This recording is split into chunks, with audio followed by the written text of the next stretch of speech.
We have a lot to thank to each other. We didn't see each other for 3 months. So, but here we are. So, everybody be right. We're going to shoot the flag. I pledge allegiance to the flag of the United States of America and to the republic for which it stands, one nation, under God, indivisible, with liberty and justice for all. Yay. We have a lot of wonderful people here today. We have a lot of our own people here today, so we're going to move right along. I'm going to call on Doug McLean, our famous Doug. Come on, Doug. This is Chief Doug, and followed by more chiefs. He's going to tell you all about the chief. Is it okay if we stand down here instead? Okay. Hey, good morning, Alliance. Good morning. It's good to see everyone. I know it's been way too long. It's been 3 months since you saw each other, but it's probably been longer than that since I saw you. But that breakfast was amazing. I can't thank you enough for always supporting Fire Rescue, always including us in those milestone events. And, you know, it's about being a part of the community. Speaking of milestone events, we're having our 35th birthday. Palm Beach County Fire Rescue is 35 years old. We put on the tables an open house flyer, and we're inviting everyone in the community. Please share that with your members and your residents. We are inviting everyone in the community to come join us at our headquarter facility, which is named after our founding fire chief, Herman W. Bryce, at the Regional Training Fire Complex. That's at 405 Pike Road at Southern and the Turnpike with our big training tower. That's the location. It's from 11 to 2, and we really look forward to seeing you up there and sharing the celebration. There's going to be free food. There's going to be all kinds of activities. We're going to have the jaws of life. We're going to cut up a car. So it's going to be really, really cool, right? Yeah, so I got Chief Tazi here as your local District 4 chief, and I also wanted to introduce our new Fire Rescue Administrator for Palm Beach County Fire Rescue. He's a long-term firefighter. He started in the city of Miami for 32 years. He was a Marine in the United States military. Do we have anyone served in the military? Show of hands. Thank you for all you do, and a round of applause. Thank you for your sacrifice and your contributions. We really don't take that lightly. So this is the kind of person that we have as our leader for Palm Beach County Fire Rescue. After 32 years, he went over and served as the fire chief in Riviera Beach. Always looking from the side at Palm Beach County Fire Rescue, and now he's in the leadership role, leading our organization and taking us to the next level. This is Chief Reginald Dern, Palm Beach County Fire Rescue. He comes with his own microphone. Good morning, everyone. I've been here just long enough to realize that the worst guy to follow is Doug McGlynn. But I'm really excited to be here, and I really appreciate, above anything else, your participation in making Palm Beach County Fire Rescue the best fire rescue department it can possibly be. It's through your input, your injects, and your demands for our service that we remain an elite organization. So thank you very much for that. It is my plan to come back here in December and give a presentation to further talk about some of the attributes of this organization and how we can help the community and work further with you. And I'm very excited about that. I want you to know, above all else with me, that I will be accessible. You know, I will be available. I will be around. I will come to meetings. This just happens to be a meeting where I had something double booked, so I won't be able to stay. But I won't be a stranger. I'll be around, and certainly you know how to get a hold of my staff. I want to let you all also know that Chief Tazi is an exceptional leader, and I know he's also going to provide everything you need to keep your community safe and provide all the needs that you have. So thank you all very much, and I'll be back again soon. Thank you, Chief. You want to say a word? Actually, I'm going to leave it right with our leader here. He summed it all up, and with respect to him, I'll let him close out the show. But also, I'm available. If you need anything, please feel free to give me a call. We look forward to seeing you at the 35th this weekend. Captain Zant?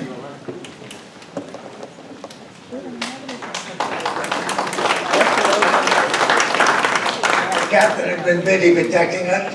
We had 3 months that I think low stuff. Stuff to follow the fire guys, right? Everybody loves the firemen. Everybody loves the firemen. Welcome. You can't hear me already? Yeah. All right. Welcome, Chief. Congratulations. Good to to see my fire partners. And I'll tell you something, ladies and gentlemen, we're very blessed, all of us, you know, to have a county, be in a county, to have such a great relationship between fire rescue and the sheriff's office and police services. So I give these guys a big round of applause, doing a great job. They're great partners to us. All right, I got good news and I got more good news. Which one you want first? The good news. More good news? More good news. I don't know if you all remember, touched on building a CMV unit to deal with the commercial vehicle issues we have really blowing up here in West Delray Beach. You guys remember that? It was, do you? Yeah? Good, because I almost forgot until I saw these trucks out here. So the good news is that we finished that project. We worked on it all over the summer. A lot of training, all the inspections have been completed. We've doubled our resources as far as enforcement efforts. And I brought today Sergeant Yoder, Scott Yoder here today. I want to give him a great round of applause. He worked feverishly to get this done. So we'll have his motorman out there now on top of everything they do with the motors. We'll have them also enforcing the commercial vehicle enforcement. All right, so we got some more good news. Delray Alliance, the VAS team. You guys familiar with the VAS team? Our great volunteers to deal with all the scams, to protect everybody and educate everybody. They do incredible work. Poor Brian can't be here today. He says to say hello. But not only is he stationed now in District 4 for your convenience to come on in and taking phone calls, but we also have him in the Delray Marketplace. That was one of the other projects we were working on before the break. So we got two big things accomplished while we were down relaxing. Hopefully you guys are having a good time over your summer. We've made two big strides moving forward. All right, last but not least, please, we're starting to see the pattern again in the auto burglaries. People are still leaving their vehicle doors open. The key fobs are being left inside. The other day we had a vehicle stolen out of one of the local developments. We got very lucky because not only was it stolen, the car door was left open. We recovered the vehicle, but the lucky part was that the gun that was left underneath the seat, loaded, was never found by the suspects. So again, we do real good. It's a pattern. We're starting to see it flow back, but all the cases that I'm coming in, about 95% of them are all vehicles left unlocked. Please remove your valuables from your cars, your wallets, your phones. Everything needs to be taken out. I know it's an inconvenience, but help us help you. All right? Other than that, it's great to see everybody again, and I'll see you next month. Thank you.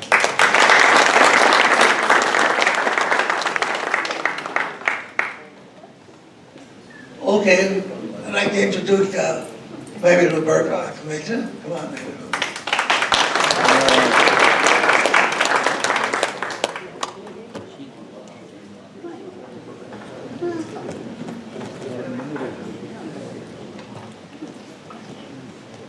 Good morning, Alliance. Good morning. Oh, you did that really good, but let's do it one more time. Good morning, Alliance. Good morning. Okay, now we know that everybody's awake. It is so good to be back here and see so many of you here this morning. I've missed you guys over the summer, and it's good that Alliance is picking this back up again, giving us good programs, and we're moving forward. And it's just good to be back again. It just felt good when I walked in. I would like to take a moment to introduce a couple of my fellow commissioners, and that is Commissioner Weinroth. Bob, would you put your hand up? Bob takes care of, I have the West Boca, Bob has the East Boca, and the other person, fellow commissioner that's here, is the mayor of Palm Beach County, Commissioner Bernard. And while I have Boynton and Delray to the west, Commissioner Bernard handles part of Boynton and Delray Beach to the east. And I am very happy to see them here tonight. I mean this morning. Can't get it right, you know, whatever. But I'm not going to take up any more time because it looks like we have a lot of people here. And I know that Mayor Bernard has a presentation that he's going to make. And so I will give up the microphone and wish you all a happy day and see you next month. Commissioner Weinroth, I understand you have a good word for us. Always have a good word. Always have. Thank you. Good morning, everybody. Good morning. Those of you who are Jewish, happy 5780. I just had to switch my calendar this morning. All right, 2 quick things because I know we have a big agenda here. Number 1, no texting while driving. You know that went into effect in July. I'm sure that you stopped texting while you're driving. But there's a new provision that just went into effect October 1st. It says hands-free in school zones and construction zones. That means put it down. Do not be caught with the cell phone in your hand in a school zone or a construction zone. As of October 1st, it is illegal. Don't do it. You shouldn't be doing it anyway, but especially in the school zones. Got some good news for you. No more late fees in the Palm Beach County libraries. Gone. As of October 1st, the Board of County Commissioners unanimously decided it is better to have you come in and use the materials than stay away because you owe money. So as of October 1st, there are no more late fees. So please come on in, use our services. And finally, those of you who've been kvetching about your garbage cans, I'll leave it to the Solid Waste Authority to talk about that. So anyway, have a great morning. That's a smart move. Leave it there. Okay, Karen Bill, School District. Karen?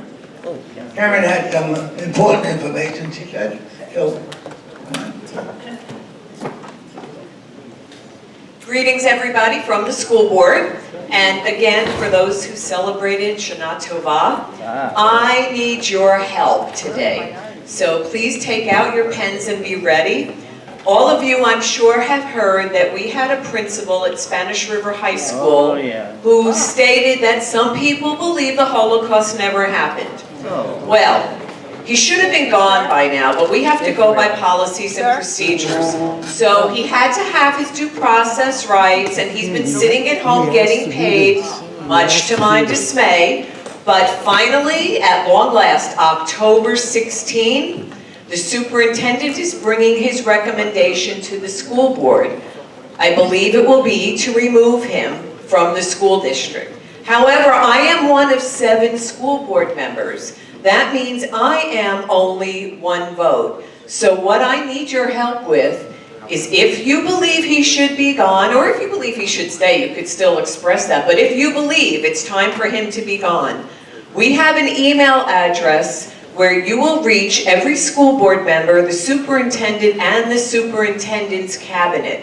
So I'm going to give you that email address now, and I implore you, if you feel as offended as I do, please send some emails to us, because I need your help. I'm there alone. And okay, so the email address is it's board office, one word, board office, BOARDOFFICE, no space, board office at Palm Beach Schools with an S. So that's all one word, palmbeachschools.org. So again, that email address is boardoffice@palmbeachschools.org. And I thank you very much for your help, and hopefully I'm going to come back with great news about this next month. Thank you.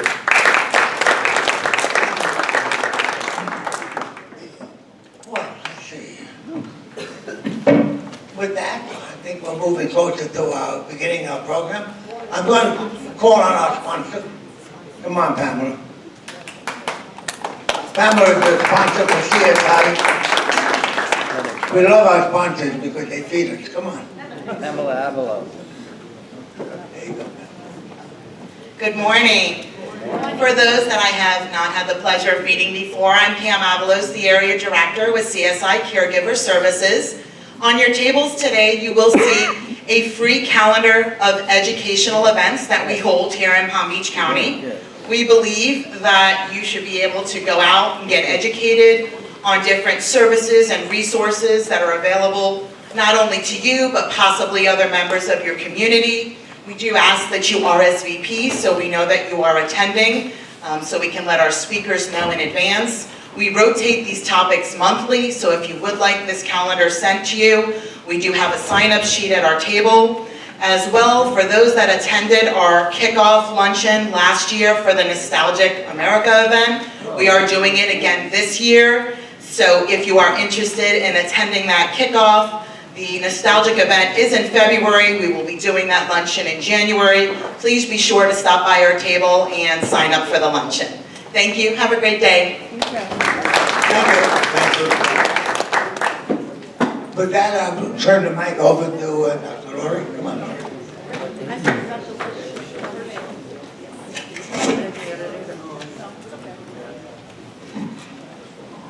Okay, everybody, there was just one other speaker, Steen Erickson. You know, we usually have Tony Keeler come and tell us a few things locally about our fire rescue. Steen Erickson has something to say for 1 minute, he says. Okay, he just told me, so it's okay. Good morning, and in no way am I going to be able to replace Tony Keeler. I'm just here in his stead. Anyway, I just wanted to talk real quickly about hurricane shutters. The topic was going to be, anyway, to remind everybody, even though hurricane season is still in full swing, we're asking everybody to at least think about taking down at least a couple of your hurricane shutters. I know it's an inconvenience if you have to put them back up again should we have another storm, but just the timing was perfect that just yesterday there was a working house fire in Royal Palm Beach, and the hurricane shutters that were up really made it difficult for the firefighters to get in. So keep that in mind, please. Take some of your hurricane shutters down so you have another way of exiting, and we have another way of gaining entrance both for rescue and for extinguishment of the fire. Okay, so just a real quick tip. Thank you very much. Thank you so much. It's good to know.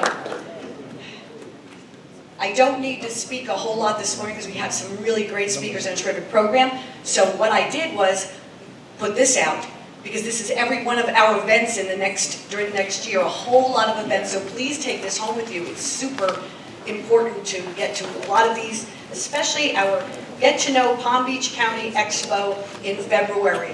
It's a big thing. You'll be able to see every single office, almost every single office of the whole county will be there. And you'll learn all about it. And don't forget, just this Thursday, October 17th, we have our Autumn Expo. Learn about your insurance that's turnover in October that you can change and move and get all the information about insurance. Well, right now we start the meeting. We have,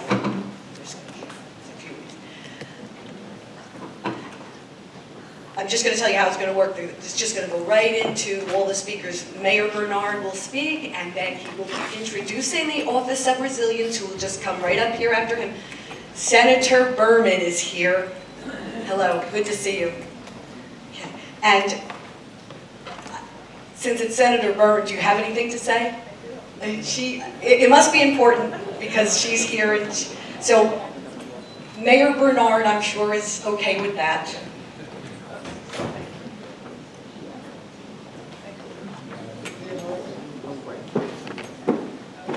Good morning, and I don't want to hold up your program, so I'll just be real quick. Happy and healthy New Year to everybody who's celebrating. October is Breast Cancer Awareness Month, so please everyone get your checkups. As a survivor, I can't tell you how important that is. I am also bringing a bill this year to allow people to have more diagnostic testing done without additional expenses. Thank you.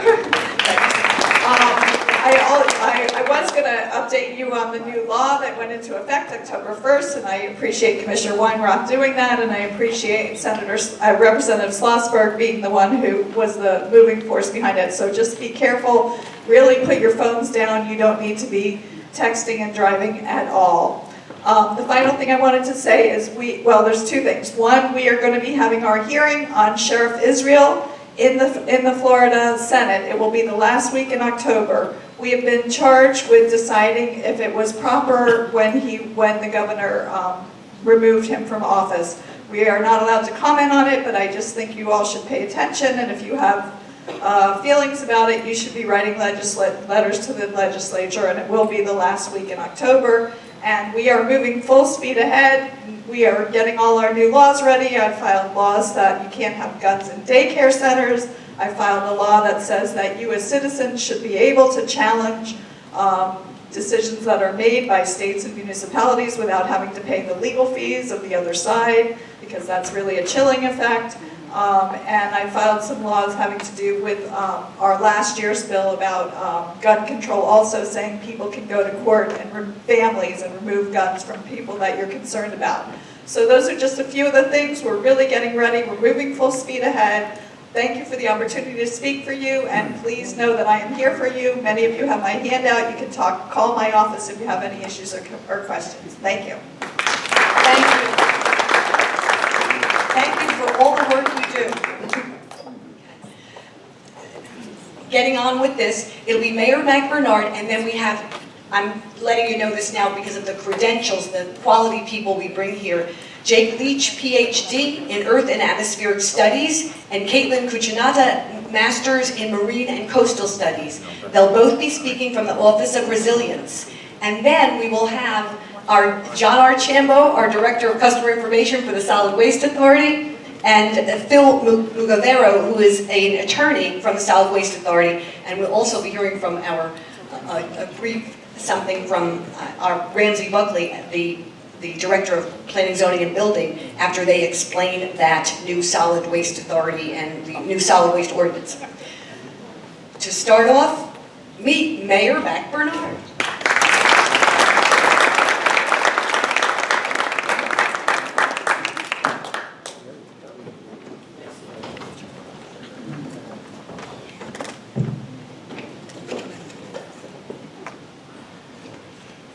Good morning, Delray Alliance. Good morning. All right, are y'all up? Good morning, Delray Alliance. Good morning. My name is Mac Bernard, and I'm really happy and excited to be here. I want to wish everybody a happy and a healthy new year. I see my good old friend Paul. We were in Leadership Delray back in 2009 or 2008. So great to see you here. I want to thank all of the elected officials that are here. Specifically, I want to thank Dr. Lori Vinacore. Thank you for the work that you do for the Delray Alliance, and also for the work that you do throughout Palm Beach County. We have several of our commissioners who are here. Commissioner Weinroth, he gave you the information about your library card. You know, no more fines. So thank you very much, Commissioner Weinroth. Commissioner Mary Lou Berger, I want to thank you. We're in your district. Thank you for being here. And I saw Dana Ackerman-White, who's also here on behalf of Commissioner David Kerner, who is the Vice Mayor for Palm Beach County. So we have plenty of folks who are from the county who are here. I thought I saw Ed Chase, who's in the back, who's our Legislative Affairs Department. So we're just excited that we're here. I just want to let you know that although Palm Beach County firefighters are celebrating their 35th anniversary, I am older than Palm Beach County firefighters. All right, so just to let you know. But on a more serious note, in terms of resiliency in Palm Beach County works with its departments, local governments, residents, and businesses to facilitate and promote best practices for understanding and preparing for the consequences of climate change, such as extreme weather events and sea level rise. We also promote sustainable development to conserve resources, operate more efficiently, and mitigate climate change impacts. The county is proactive, thoughtful, and engaged in making sure that we are planning and investing wisely to meet our community's needs.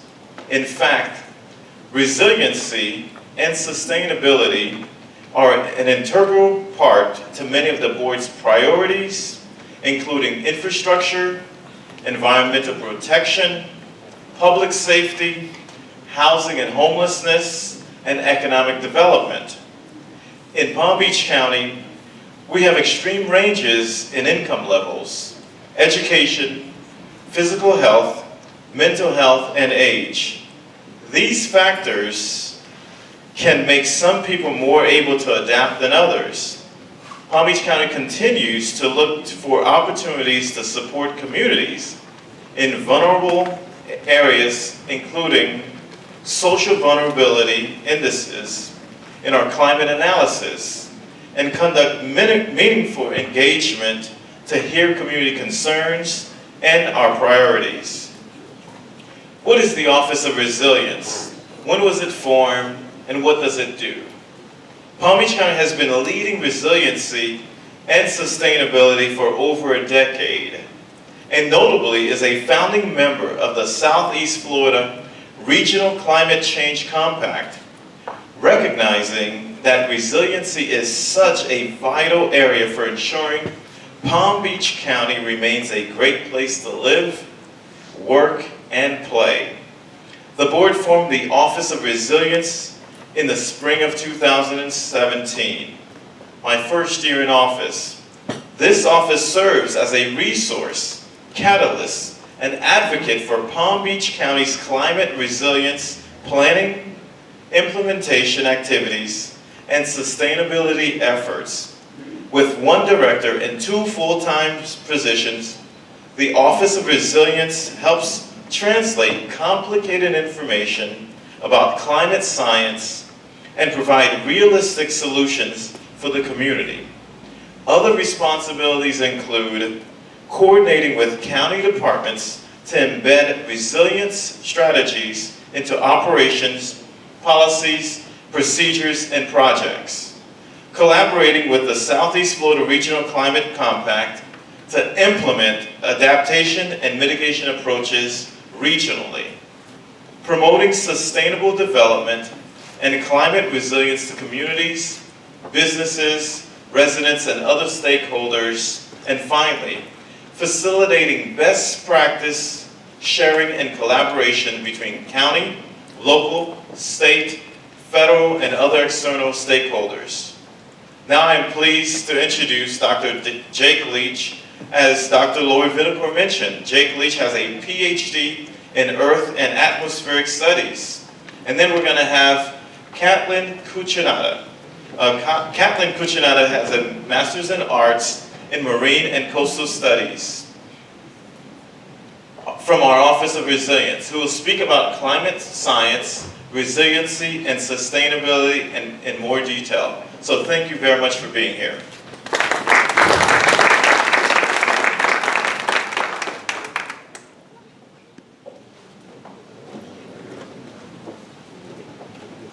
Thank you, Mayor Bernard, for that wonderful introduction, and thank you all for allowing us to be here to speak today.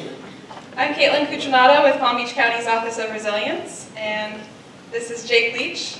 Dr. Jake Leach will be speaking with us in a moment.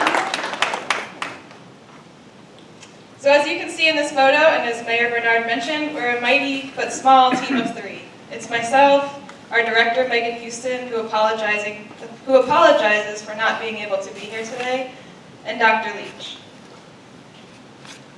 So the Office of Resilience is dedicated to adapting to climate change, mitigating climate change, and ensuring Palm Beach County is living and building sustainably. Before we talk about what we do and how we do it, Dr. Leach is going to go into why exactly we're working to achieve these things. Morning. I'm Dr. Leach. I know that sounds like a Batman villain, but I'm not. I'm here to give you sort of a broader overview and an introduction to climate science. So here we have the poster child of climate science, a retreating glacier. This is the Muir Glacier up in Alaska. It's a very, very long way from here. But I happen to be an ice guy. My background is in sort of ice age science, so we thought we'd put it up here. And we're going to see today that this actually is going to have an effect on Florida climate. So I'm going to give you a broad introduction to global climate change. Oh, can you hear me now? There we go. Machines. And then I'm going to talk a little bit about what the consequences are locally, what sort of things we expect to see in South Florida. So as I just said, and as this turtle is thinking, we're going to go sort of deep into this. Hopefully you've heard of climate change. Hopefully you've heard that there is a greenhouse effect. You may have heard that there's a mysterious molecule called carbon dioxide that has something to do with this. We're going to get a little bit into the nitty-gritty, see the theory behind that, see the evidence behind that, and then again we're going to look at the Florida consequences. I hope you like graphs because we've got a lot today. So, Here are our greenhouse gases. We have carbon dioxide, which you're probably, hopefully familiar with. This comes from burning fossil fuels. It comes from a bunch of other industrial processes like making cement. As you can see, there are also a bunch of other greenhouse gases, methane, nitrogen things, all the way down to the mysterious F gases. It's important to note that most of these gases have always been in the atmosphere. There are natural sources for almost all of these gases. What's happening today is that humans are putting excessive amounts of these gases into the atmosphere, and that's changing the climate much more rapidly than it's ever changed before in the past. What makes a greenhouse gas different from other gases? You're probably aware that there are all kinds of other gases in the atmosphere, right? You've all heard of oxygen, I hope? One of my favorites, but it's not a greenhouse gas. What makes a greenhouse gas a greenhouse gas? How is it different? This is how it works. White light comes into the Earth, and that heats the Earth up. Some of it gets reflected into space, some of it gets absorbed, and then it gets dumped back out into space as infrared light, and that's cooling the Earth off. So white light comes in from the sun to heat the Earth up. Infrared light leaves the Earth to cool the Earth back down. Those greenhouse gases allow that white light to come through. They're completely transparent, so the heating can continue, but they slow down that infrared light that's trying to leave the Earth and cool it back down. As a consequence, the Earth's surface starts to heat up. So that's a really, really great theory. Do we see any evidence for this? Do we see any evidence in the past that when the amount of CO2 and greenhouse gases changes in the atmosphere, the temperature on Earth changes? Well, it turns out we do. Told you there'd be a lot of graphs. So here we see on, is that your left? Is this my left? Your left? Anyway, here we see a graph of carbon dioxide and temperature through time. Over there, way on the other side, we've got today. And then as we move this way to your left, we're going back 800,000 years in time. And as you can see at the top, this blue line, the amount of CO2 in the atmosphere is going up and down and up and down. That happens fairly regularly, about every 100,000 years. And then below that, you can see the temperature that we've reconstructed in the past. And it goes up and down at exactly the same rate, at exactly the same time. In the past, whenever CO2 in the atmosphere goes up, the temperature goes up. Whenever CO2 in the atmosphere goes down, the temperature comes down. This is how we do science. We've put together our theory of how greenhouse gases work and what they do. We've decided that there should be some sort of correlation, and when we look, we see that correlation. This confirms what we think should be happening. The next question is CO2 going up? Well, this one's really, really easy. It turns out you can just wander outside your lab, take a jar of air, take it into the lab, put it in a machine, push a button, and bing, it will tell you exactly how much CO2 there is in the atmosphere. Wow. It turns out that there's been a guy at Scripps University called Professor Keeling. He's been doing this every day since the 60s, so we have a really, really great record of CO2 in the atmosphere. And as you can see, this red line is the monthly amounts. It's going up, down, up, down, up, down, because there's a seasonal effect, but it goes up, up, up, up, up. And then that black line there is just an average to take out that seasonal effect. So as you can see, CO2 in the atmosphere definitely increasing. There are a few sort of controversies you may have heard about with climate change. This is not one of them.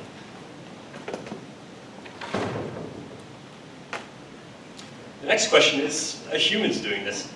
I mentioned a little earlier that there are a lot of natural sources for these gases, right? Volcanoes produce carbon dioxide. Plants and animals in the biosphere can sort of suck CO2 up and dump CO2 back into the atmosphere. So maybe, even if it's increasing, it isn't humans that are doing it. Well, here we see the same graph that we saw last time, on the last slide, this zigzag up and down. So this is CO2 increasing in the atmosphere. And then the black line that we see running through the middle of this, it's kind of faint there, that isn't an average. That's where Oak Ridge National Labs have gone, and they've tried to estimate, based on what we know about how much fossil fuels we're burning, about how much cement we're producing, about how many other processes we're doing to produce these greenhouse gases, how much CO2 and greenhouse gas would we expect to see in the atmosphere.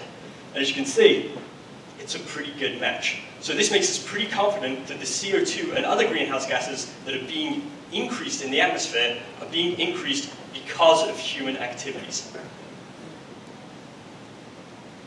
So, we think that CO2 should increase temperatures on Earth. We know that CO2 is increasing on Earth.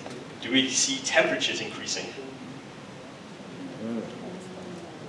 So this is data from NASA. I think NASA are a pretty trustworthy group, but there are a bunch of other people who've also reconstructed these temperatures. NOAA, the UN if you trust them. And as you can see, temperatures, no, not everybody?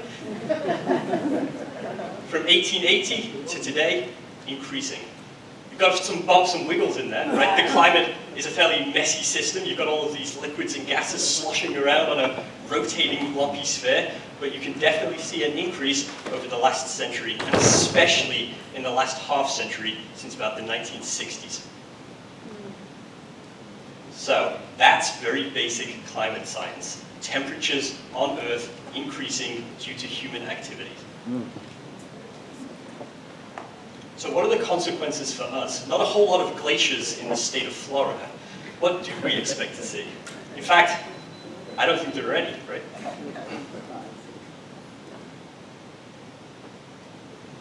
Here's sea level.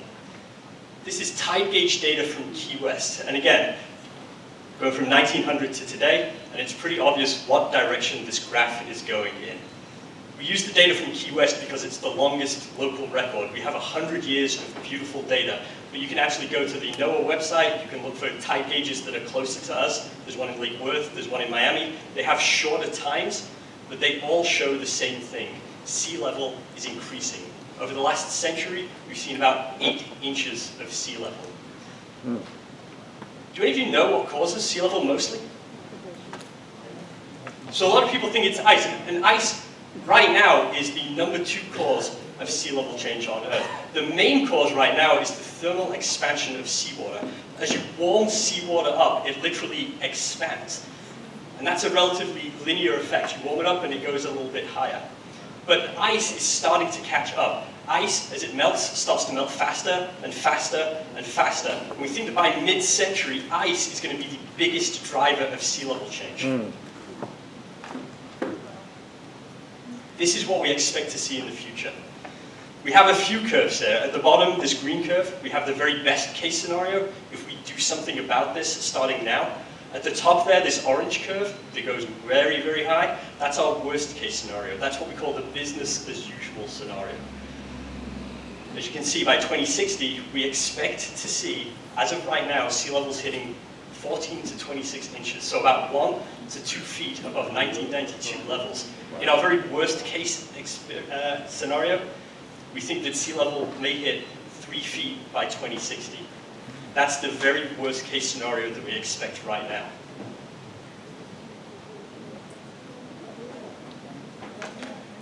On this map here, you can see these purple and orange areas. If we see 3 feet of sea level, these are the parts of Delray that we expect to be likely to be inundated or possibly inundated at 3 feet of sea level change. And again, that could come, in the worst case scenario, as soon as mid-century if we don't do anything about it. But long before that happens, long before these become permanently inundated, you'll start to see flooding in these areas that's associated with tides, with high tides, with king tides. Did any of you see the effect of the king tides this weekend? You don't have to be on the seafloor to experience those king tides.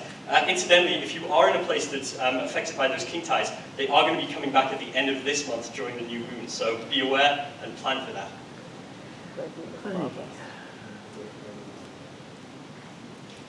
We also expect it to get hotter. You guys may have noticed that Florida is quite warm. We do occasionally see days where it feels like it's over 105 degrees. Now this is a feels like temperature. You guys might be aware that as it gets humider and humider, it starts to feel hotter and hotter. So these are days that feel like, or are on the heat index 105 degrees. A dry thermometer would not show you that temperature. But if you go outside, you might think, gosh, it feels like 105 degrees out here. Right now, we get about 4 days per year where we hit a heat index of 105 degrees. And it's not just unpleasant, it has very real health consequences for some people.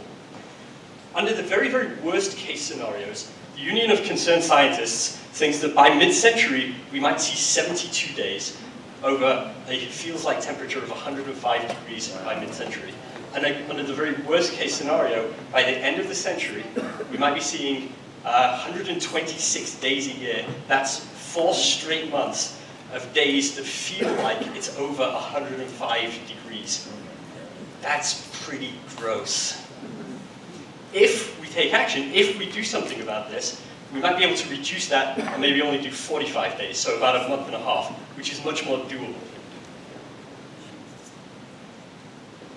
And then finally, do any of you remember Hurricane Dorian? Hurricanes are fueled by warm seawater. So you'd expect that as the sea gets warmer, we'd expect to see some changes in hurricanes. We do. We're starting to see emerging evidence, and we're still working to confirm, this is still sort of cutting edge science, but we're starting to see evidence that hurricanes are going to get stronger. That we're going to see more Category 4 and more Category 5 hurricanes. We also think that because warmer seas allow more evaporation, those hurricanes are going to get wetter. We're going to see more rain being dropped by those hurricanes. And we kind of saw this when Hurricane Harvey, remember, dropped enormous amounts of rain on Houston, what was that, 2 years ago? Yeah.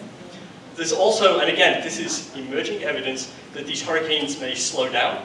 As we saw with Dorian, Dorian moved very, very slowly, became stationary over the polar Bahamas for a couple of days. We expect that to sort of increase in the future. The good news is that because climate change also makes the atmosphere a lot more turbulent, right, it mixes it up a lot more, that makes it a little harder for hurricanes to form. So we don't think that we're going to see more hurricanes than we do today.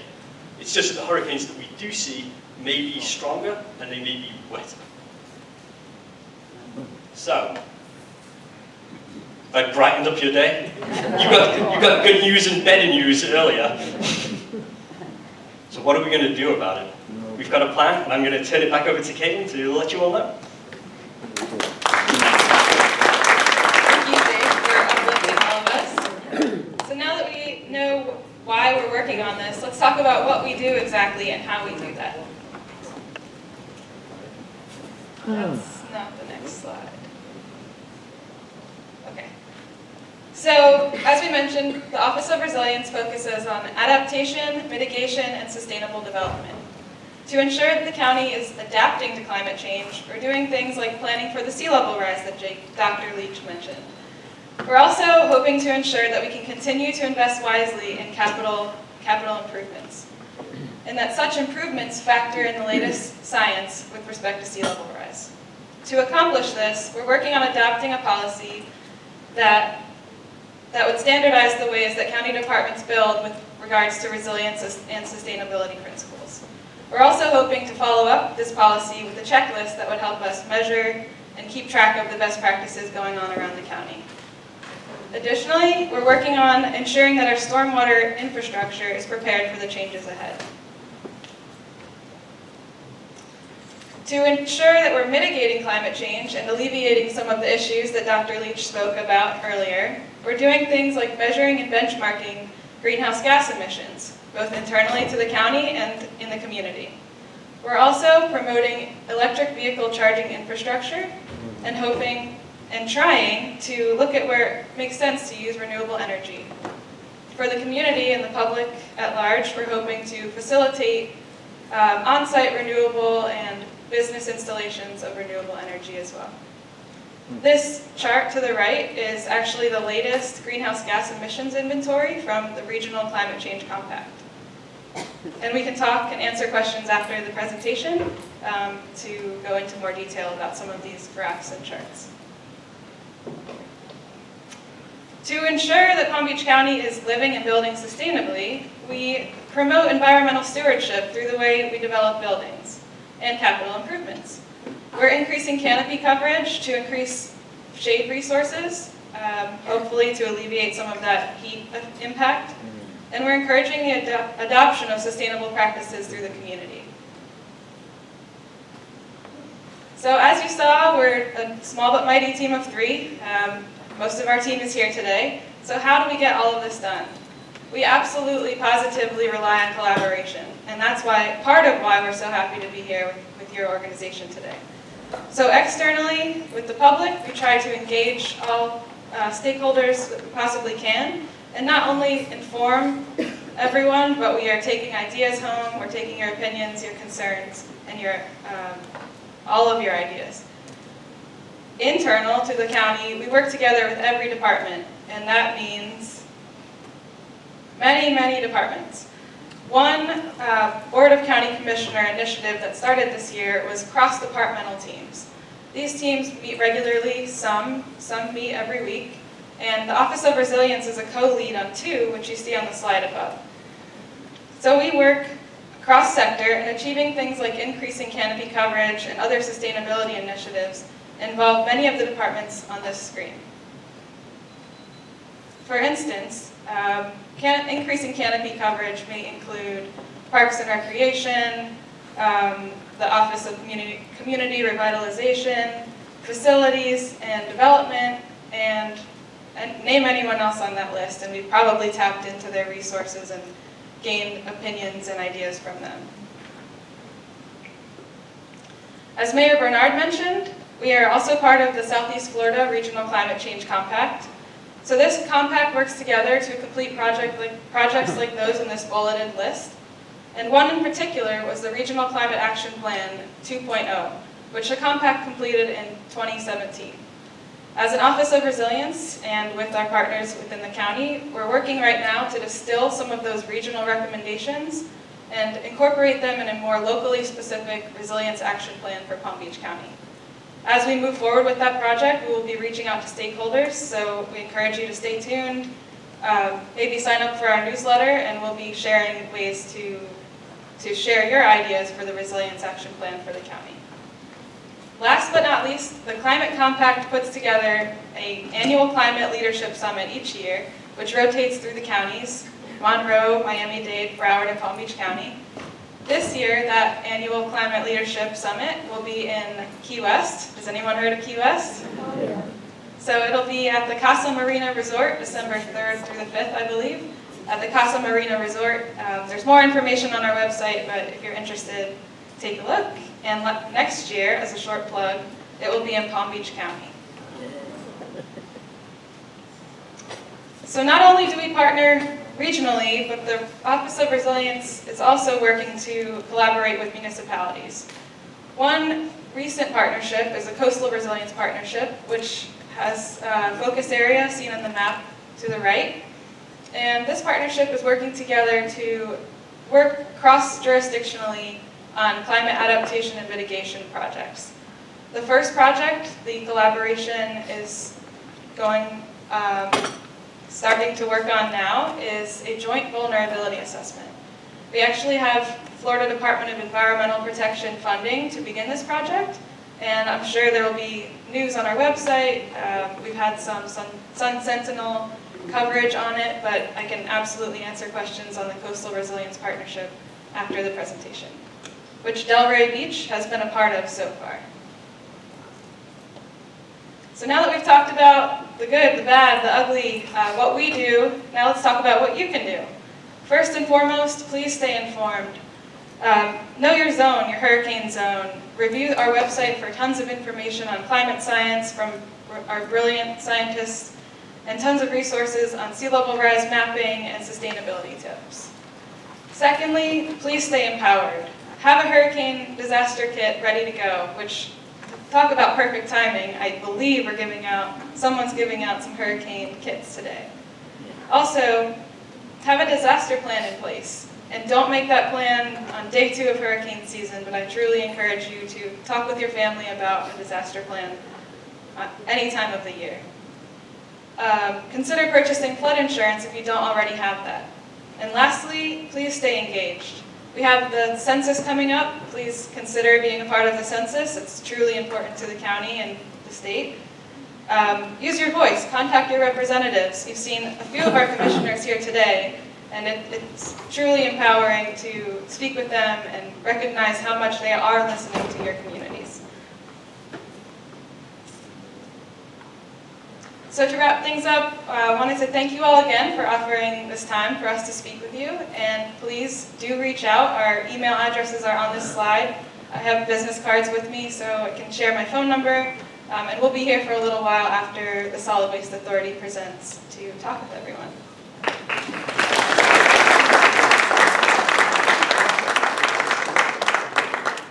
Thank you very much, Caitlin. Thank you very much, Dr. Leach.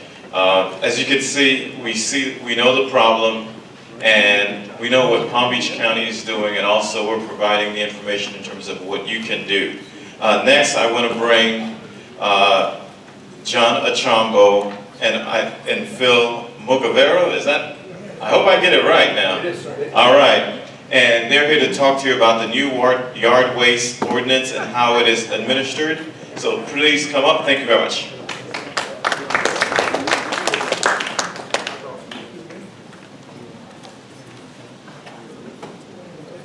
Thank you so much, Mayor Miller. Thank you. I had a question about climate change. I wanted to talk to Dr. Veach. Thank you. Just really briefly, everybody, I think this is probably very good news for everybody here. The ordinance is probably not going to, the new garbage collection ordinance, probably not going to have a big effect on the folks here, folks like myself, just have a single family home, and to generate 6 cubic yards of yard waste. 6 cubic yards of yard waste is a lot, thank you. It is an awful lot of waste for single family homes. Probably you'd see it a lot more in the western part of the county where they have a lot of acreage and a lot of lot clearing, maybe is probably the best way to say it. But just to highlight a couple of the parts here of the new ordinance for everybody. A couple of new things, and in part it's because of the automated service and the garbage trucks. But the garbage has to be placed within 2 feet of the street, curb, or edge of the road right of way. Now I doubt realistically anybody's going to be out there with a ruler. So if we keep it kind of close, I think it'll go well for everybody. Also has to be placed in the at least 3 feet from any obstructions. That is without limitation. Mailboxes, parked cars, anything else you may have out in front of your house or the road right of way. And literally, it has to provide the collector with unimpeded access to the property. I guess John is probably better to speak about that, but it is important to keep these folks moving because they do have routes that they have to finish. They have to finish by certain times to make sure that their homeowners association, there's no additional workers in the community after certain times. Again, the most important part of the ordinance, if you put out more than 6 cubic yards, no part or portion will be picked up. It'll be tagged. That means that's going to stay in front of your houses until you either call the solid waste authority to get it picked up, or you can call John's office and they will give you the names of private haulers who could pick it up too. But to have the stuff sitting in front of your house, I don't think it's going to affect a lot of the folks here. Probably will not affect me in a single family home. But that's something that's important because they used to pick up the 6 cubic yards and they would then leave the rest for future weeks. Now, no portion of the 6 yards, no portion in excess of the 6 cubic yards is going to be picked up. And that's a little bit unsightly. Your neighbors are probably going to be displeased. And some of the other problems that could happen when it gets wet, with insects in there and things like that. So that's the highlight of the ordinance, of the changes to the ordinance. I guess I'll turn it over to Ramsey. Or John? John, and can you stand up there because they get feedback? Oh, I'm sorry. No problem. Okay. Thank you, sir. Good morning, everyone. Good morning. John Archambault, Solid Waste Authority. And just what Phil said, it probably will not impact many of you here today. It's more of our North County acreage, Jupiter Farms, Loxahatchee, that put out a tremendous amount of yard waste. In the past, the hauler always picked up 6 cubic yards. A resident could put 30 yards at the curb. The hauler would take 6 cubic yards, tag the rest of the pile, letting the customer know the following week they'll take another 6 cubic yards. The new ordinance simply is no homeowner can place more than 6 cubic yards at the curb. If you do, there will be a tag on the pile by the hauler, and it'll give you options on the tag on what to do next to have this removed. Again, a lot of you live in multi-family type homes with dumpster service and curbside, but this should not affect you. The second thing is I wanted to mention is we did go from a manual collection to automated, semi-automated cart service.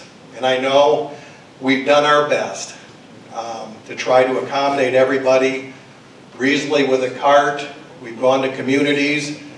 Not everybody is pleased or happy with the selection. And I just wanted to let you know we are working through that as diligently as we can But remember, this was like a $20 million delivery, new car purchase, and program. So please be patient, give us time, and I will remain after if anyone has any questions for me. I'll be happy to answer them. Thank you so much again for your time. Hope you have a great day. We have Ramsey Buckley from the Planning, Zoning, and Building, and he just a little bit of something about how the county's handling the ordinance. Right. Good morning, everyone. So my name is Ramsey Buckley. I'm the Executive Director of Planning, Zoning, and Building. So under my purview, the departments I'm in charge of is planning, zoning, building, everyone's favorite, code enforcement, and contractor certification. So if any of you have any questions dealing with any of those, feel free to go to the website and you can get hold of me. I like to get engaged with the community because then I can see really what's going on as opposed to hearing it from a third party. So I'm going to start first with the good news and kind of ties into resiliency with our building department. Our building department's won pretty much for the last 4 or 5 years several national awards for resiliency, and on average we save the Palm Beach County taxpayer or Palm Beach County homeowner about $5 to $7 million in flood insurance based upon our locally adopted codes that make structures need to be at a certain elevation. So that's the good news I have for you guys. The not so bad news, but how this whole solid waste thing has come about is I'm the lucky person that gets the complaints from all the neighbors with regards to the trash hanging out on the street. What happens, and solid waste doesn't see much of this, I get to see it, is people get evicted. It's not really, it happens down here that much, but in the same areas John said, people get evicted from homes, landlord just dumps everything on the street, and then people have to look at it for weeks and weeks and weeks. Contractors come, do demolition, do new construction, they just dump everything on the street. All kinds of stuff, vegetation, fire hazard, health hazard, fire trucks can't pass through. So solid waste, we've kind of worked in tandem with them, and through using code enforcement with solid waste, we're trying to just get compliance. We're not in the business of trying to fine people, but we need to get people to start coming into compliance with us because it's unsightly to see these large piles of trash and garbage and debris and the mosquitoes, etc., etc. So we're trying to get compliance, so we're going to take small little bites at this and work closely with solid waste, but at the end of the day, it's not about fining, it's just to get people to comply. So I'm around here afterwards. If anyone has any more questions, please feel free to ask.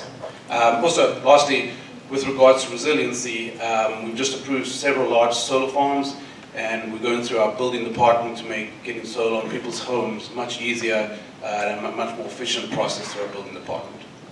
So any questions, I'm available afterwards. Thank you. Thank you very much, Ramsey. On behalf of Palm Beach County, I want to thank everyone for being here. Thank you to all the presidents of different residents associations. Thank you, Lori, for providing the opportunity for Palm Beach County to provide information to our residents in terms of, and Bob, sorry Bob, I don't want to forget you now, in regards to our Office of Resilience about climate change, how it impacts Palm Beach County and also its Solid Waste Authority. So on behalf of the county, thank you very much. Lori, you're up next. Thank you, Doc. Thank you so much. Thank you, Mayor Bernard. That was great. We have a lot of speakers here, so individually, just come up and ask any questions after that you have. And John is the best one about if you got an issue with your trash cans, go ahead. There he is, John Archambo. And next month, we'll be back with the supervisor of elections, the new supervisor of elections, and information about the census and how we all get involved with the census. So see you next month.